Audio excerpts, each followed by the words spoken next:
Okay. Recommendation: take the water, mosquito repeller, and We gotta go. Did she give us a ticket? Oh,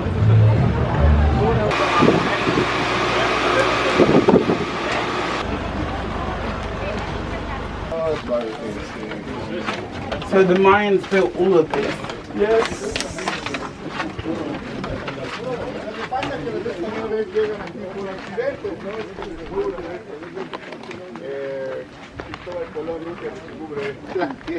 Wow. Here is beautiful. It's beautiful. It's so pure.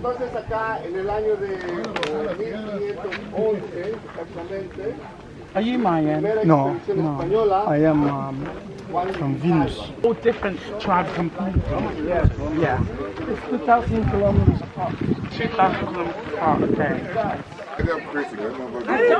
It's an iguana. He's a big iguana. That's why he's the alpha. He's the There alpha. are more in the world. Oh, wow. I see him. Siricote. Siricote is just a plant that doesn't have any particular use. Only that is kind of rough. Yeah, I It can will tell. be like the like texture. polishing paper. No, guys, touch it. It's like polishing No, paper. cause I've never That will be the use of this. to polish things. Yeah. This is how hard it It's is. so rough. Oh, It's yes. like sand, like to sand. sandpaper. Yeah, sandpaper. wow. If you're in Mexico now, you can go. There is a supermarket here. Maybe it would be a good idea to visit. You know why? Because you can buy souvenirs there, like hot sauce, chili pepper in cans, and that will be a good gift for people. You know? Yeah. In the vegetable area, you might find this. Yeah. And you just open it and eat this little fruit, very sweet and a lot of little peppers, but you can swallow everything. Yeah. Amazing.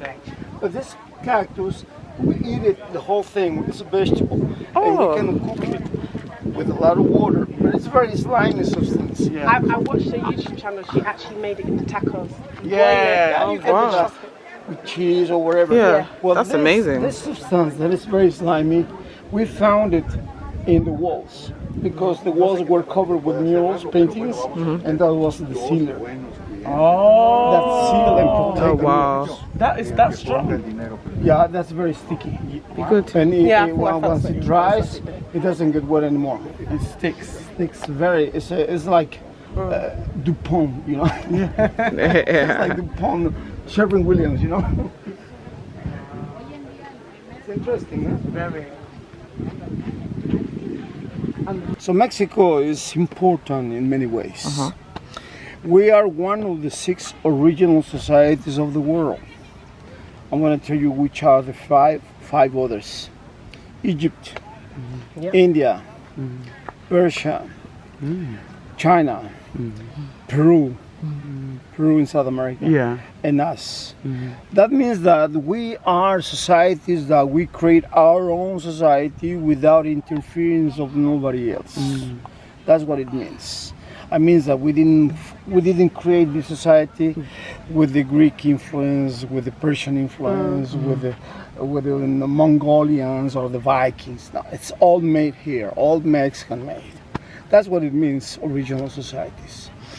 And our history runs for approximately, until today, it's been 42 centuries non-stop, 4,200 years, since we start to recognize and record the history as we date it. You know, the global history today is dated 2,000 years before Christ, you know, Yeah. the Persians, Egyptians.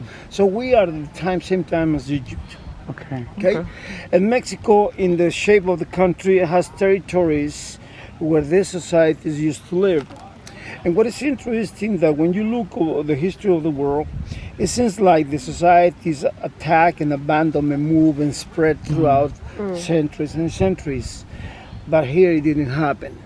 It seems like when you were an Aztec and your Aztec society remained always in the same spot, and they were never attacked and they didn't attack nobody else. That's very interesting, Yeah. very unique behavior, you Yeah. know, in terms of human behavior. Of course. It's also important to realize that we never use large animals to help us dealing with problems. We never use horses or bulls or cows. We never drank milk before the Europeans came. So we never used large animals. The biggest domestic animal we had was the turkey. Turkey, yeah. And I don't see a turkey carrying a big weight. Yeah. We never had metal tools. Yeah. Not a plate, not a knife, not a hook, no metal at all. It's all rock against rock. And that's very, very strange because we got millions of stones carved, in different ways, either for construction or sculpturing and pieces of puzzles that are decorating the walls. Amazing, and no metal tools. And we never had social classes. We never had rich and poor. We never knew the concept of property, private property. When the Spanish came here, before the English in the States, the Spanish came here, they discovered a world where humans didn't have title for the land. Nobody owned the land. That's very, very unique. And we were millions of people in those days. You know, 500 years ago, Mexico had approximately 40 million people. That's a lot of people. Because we have a very good idea of living and life. And all based in astronomy, in energy, and our great master is the nature. You know, in the nature there is no rule social classes. The nature doesn't. A group of trees like these coconut trees, they will always be here until they die. This group of trees, they will not go somewhere else there. That's why we didn't travel, because nature doesn't travel. Yeah. You know what I mean? Yeah, of course. Okay. And it seems like everybody here was educated to work for everybody, and everybody work for you.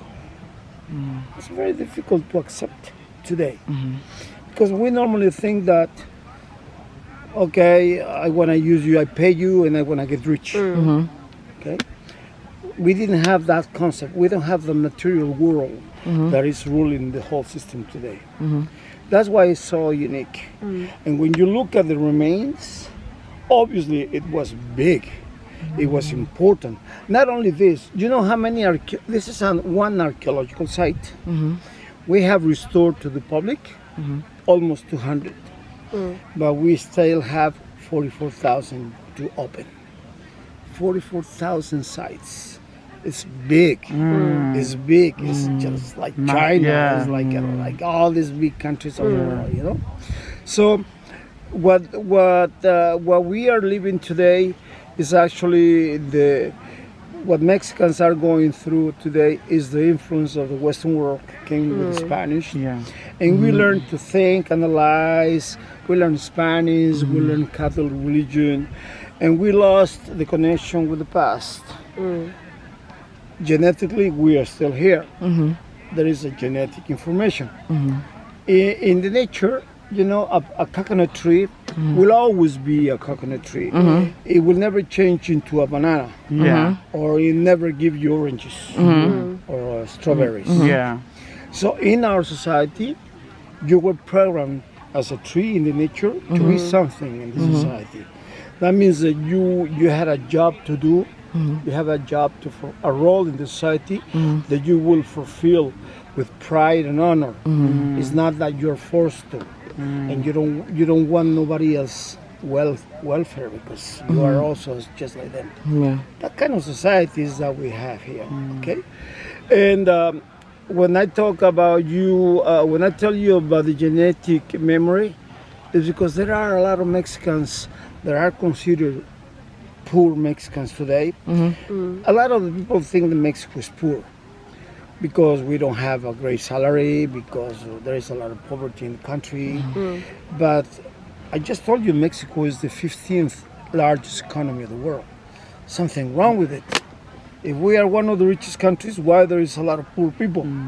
It's the corruption. It's the bad government. It's the power of few becoming richer and richer, and abusing and leaving everybody else in poverty. Okay. It seems like we never had that level of ambition. It seems like we were living on harmony, but this has to be taught by something. So all these buildings that you see, I just mentioned to you about the primer of the walls, because all the walls, and I just told you too, that I don't think these are temples. Those were schools because the buildings, the walls were totally painted. And there is something to be learned here. It's not the history of somebody controlling, attacking, getting married. No. You know what is this? It is a philosophical way of becoming more and more conscious of reality. We're talking about mind progress. You know, we in our society today, we can testify that we probably use 15–18% of our brain capacity. Great intelligent people like Einstein and others might have maybe 20–22 brain capacity use. Well, I will not be surprised. I'm not surprised at all to tell you, and I'm not crazy to tell you that all the Mexicans here, through 3,700 years, their only engagement in life was to become better people by knowing the capacity of the brain. And the wizards, the wise people here, were able to manipulate heavy weight. They were able to manipulate solid material like rocks to make them tender, to be able to carry from one place to place. Because when you see cities like this, this was a city. Beautiful. And this city had 3,000 temples. But underneath of each one of these, there's another one buried. Look at this. So it's not just what you see, it's what is under.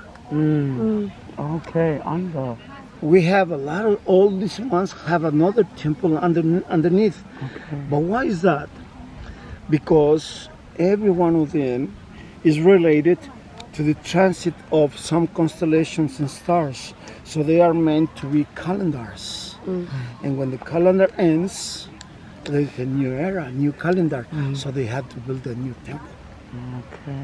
And this is probably the reason why the people abandon the cities, because they come to the end of the calendar. There are small calendars and big calendars. So by the 800s, in the 800s AD, the Mayans were living in cities like this, so well developed, and all of a sudden they just took the little one back, the working field utensils, and they go to the country. This is the prettiest beach we've seen so far.